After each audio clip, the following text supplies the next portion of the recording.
Assalamualaikum warahmatullahi wabarakatuh. Halo semuanya, perkenalkan saya Fiska Safa Salsabila dari kelas 3A Sistem Informasi. Oke, jadi pada video kali ini saya akan mereview materi sistem P2P legal atau P2P lending dan menganalisis salah satu aplikasi dari layanan P2P lending untuk memenuhi tugas dari mata kuliah Sistem Informasi, Akuntansi, dan Keuangan. Jadi, apa itu sistem P2P lending? Oke, jadi sistem peer-to-peer atau P2P lending merupakan platform online yang menghubungkan peminjam langsung dengan para pemberi pinjaman tanpa perlu melalui lembaga keuangan tradisional seperti bank. Nah, dalam sistem ini, individu atau bisnis yang membutuhkan pinjaman uang dapat mengajukan pinjaman mereka secara online melalui platform P2P lending. Nah, para pemberi pinjaman bisa terdiri dari individu ataupun investor institusional. Kemudian, dapat menyetujui pinjaman tersebut dengan menawarkan dana mereka. Nah, platform P2P lending menyediakan layanan untuk memfasilitasi proses peminjaman termasuk penilaian resiko kredit, penetapan suku bunga, maupun pengaturan transaksi. Oke, sebelum kita analisis salah satu aplikasi dari layanan P2P lending, mari kita saksikan terlebih dahulu ilustrasi dari layanan P2P lending. Let's assume you need a loan. Your first instinct is most likely to head over to a local bank and request one. However, problems can arise, such as the bank not being willing to lend you money or interest rates being too high. On the opposite end of the spectrum, there are people who have money and normally go with bank deposits. However, in today's low-interest environment, their returns are depressingly low. Peer-to-peer lending basically acts as a bridge between these two extremes. Here's how it works. 1. Borrowers as well as lenders interact with one another through a peer-to-peer lending platform such as Lending Club or Prosper. 2. That platform allows borrowers to request loans for various needs. 3. Lenders see these loan requests and are able to choose who they give money to. Furthermore, the platform gives them all sorts of information about the borrowers so that lenders can make educated decisions. Some might settle for lower returns and only lend to the safest borrowers, whereas others reach for yield but accept a higher degree of risk. 4. The platform, of course, takes its cut each time for facilitating the deal. Sounds good, right? Unfortunately, there are risks involved, such as 1. If borrowers are unable to keep making payments and default, lenders lose money and aren't covered by deposit guarantee schemes, such as the FDIC in the United States. 2. The same way, there's usually limited to no protection if the platform itself goes bankrupt, like what happened with TrustBuddy in 2015. 3. In most countries, peer-to-peer lending platforms either don't exist or have pretty bad track records. So, is there room for peer-to-peer lending in the financial world? Sure, but it's by no means a miracle solution. Oke, setelah kita menyaksikan ilustrasi dari layanan P2P lending, sekarang waktunya kita menganalisis aplikasi layanan P2P lending. Nah, jadi layanan P2P lending yang akan saya analisis yaitu aplikasi Coinworks. Jadi, Coinworks adalah salah satu platform peer-to-peer lending di Indonesia. Mereka menyediakan layanan pinjaman dan investasi secara daring ataupun online. Nah, menghubungkan peminjam yang membutuhkan pinjaman dengan investor yang ingin mengalokasikan dana mereka untuk mendapatkan pengembalian investasi. Nah, layanan Coinworks memungkinkan individu dan usaha kecil untuk mengajukan pinjaman melalui platform online mereka. Investor juga dapat memilih proyek pinjaman yang mereka ingin dukung dan memberikan pinjaman dengan jumlah tertentu kepada peminjam melalui platform tersebut.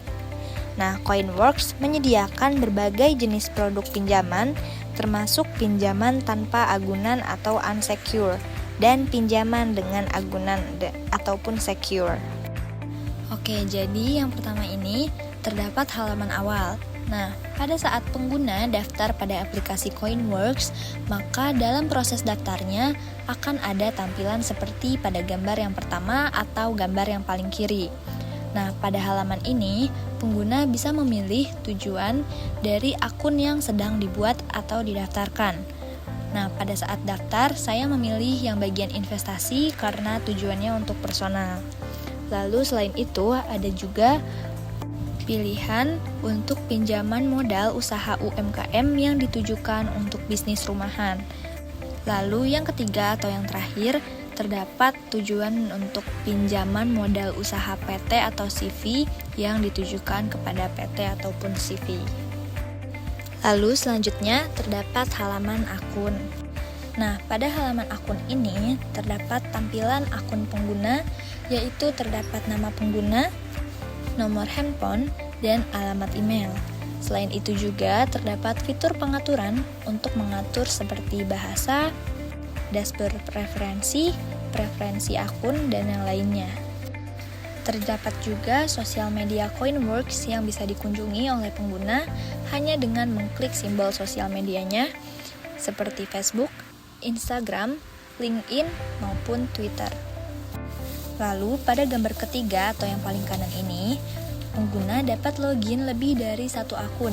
Jadi, jika pengguna ingin masuk ke akun yang lain dalam satu device, maka pengguna bisa klik simbol di atas pojok kanan di sebelah singkatan nama pengguna. Oke, selanjutnya terdapat halaman investasi. Nah, pada halaman investasi ini terdapat fitur untuk mendanai produk. Nah, pengguna hanya perlu mengklik tombol danai sekarang dan memilih salah satu dari 3 macam produk koin yang tersedia seperti pada gambar yang pertama atau yang paling kiri. Lalu keterangan mengenai keuntungan dan riwayat pemesanan juga terdapat pada halaman ini. Tampilannya yaitu seperti pada gambar yang kedua atau gambar yang paling kanan. Di situ terdapat pilihan produk untuk didanai. Yang pertama ada koin P2P untuk mendanai pinjaman dan raih bunga tinggi. Yang kedua, terdapat koin robo untuk pendanaan otomatis dengan imbal hasil tetap. Dan yang terakhir, terdapat koin gold untuk berinvestasi emas mulai dari 10.000. Lalu selanjutnya terdapat halaman pinjaman. Nah, pada halaman pinjaman tersedia 2 koin yang bisa dipinjam, yaitu koin gaji dan koin bisnis. Koin gaji adalah produk finansial dari Coinworks yang membantu perusahaan memberikan salary advance kepada karyawan tanpa mengganggu keuangan perusahaan. Dengan koin gaji, karyawan dapat mengajukan pinjaman dengan rentang 100.000 hingga 50 juta yang diangsur setiap bulan langsung dipotong dari gaji mereka. Hanya pegawai dari perusahaan mitra Coinworks yang dapat mengajukan pinjaman. Dengan proses pengajuan yang mudah melalui aplikasi Coinworks setelah perusahaan bergabung sebagai mitra. Lalu yang kedua terdapat koin bisnis. Koin bisnis merupakan solusi yang bertujuan untuk memberikan dukungan finansial kepada usaha kecil dan menengah UMKM dalam mengembangkan bisnis mereka. Nah, dengan koin bisnis ini, pengusaha dapat memperoleh pinjaman modal usaha yang dapat digunakan untuk berbagai keperluan seperti pembelian stok, investasi dalam aset modal, maupun pembiayaan arus kas. Oke, selanjutnya kita beralih pada halaman aktivitas. Nah, pada halaman aktivitas ini terdapat 2 halaman di dalamnya, yaitu arus kas dan tarik tunai. Arus kas memberikan laporan arus kas yang mencakup semua aktivitas pendana. Halaman ini menyediakan informasi tentang setiap kegiatan atau transaksi yang terjadi, dan pengguna dapat mengaksesnya dalam berbagai periode termasuk 30 hari terakhir ataupun 12 bulan terakhir. Selain itu, pengguna juga memiliki fleksibilitas untuk menentukan rentan tanggal khusus dengan memasukkan tanggal mulai dan tanggal berakhir sesuai kebutuhan ataupun keinginan.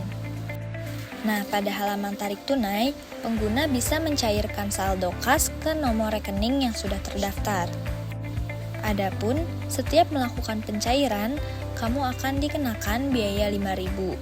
Durasi penarikan memakan hingga 3 hari kerja. Pengguna juga akan menemukan riwayat penarikan yang telah dilakukan pada aplikasi Coinworks. Nah, adapun keterangan seperti status dalam proses, disetujui, ditolak, atau ingin melihat semua. Begitupun waktu. Pengguna bisa melihat riwayat 30 hari terakhir, 3 bulan terakhir, ataupun semua waktu atau custom sesuai dengan yang ingin dilihat oleh pengguna. Oke, selanjutnya kita beralih pada halaman beranda. Nah, pada halaman beranda ini, pengguna bisa verifikasi pada tombol verifikasi sekarang untuk memulai berinvestasi. Nah, pada halaman ini juga tersedia informasi mengenai produk-produk koin yang bisa dibeli oleh pengguna. Adapun total nilai portofolio adalah hasil akumulasi nilai portofolio pengguna di semua produk. Saya akan menjelaskan secara detail apa itu koin P2P, koin robo maupun koin gold. Oke, jadi koin P2P mengatur nilai portofolio berdasarkan jumlah pokok pendanaan aktif pengguna dan potensi imbal hasilnya didasarkan pada total bunga yang diperoleh dari pendanaan aktif pengguna. Keuntungan terrealisasi dihitung dengan mengurangkan biaya keterlambatan dan komisi dari total bunga. Nah, sedangkan koin robo pada sisi lain menilai nilai portofolio berdasarkan jumlah pokok pendanaan aktif pengguna dan potensi imbal hasil dihitung berdasarkan total bunga yang dihasilkan dari pendanaan aktif pengguna. Keuntungan terrealisasi hanya mempertimbangkan bunga yang diperoleh. Lalu yang terakhir terdapat koin gold, memiliki perhitungan yang berbeda, di mana nilai portofolio ditentukan oleh nilai saldo emas dalam rupiah, yang dihitung dari selisih antara total pembelian dan total penjualan emas, dikalikan dengan harga jual saat ini.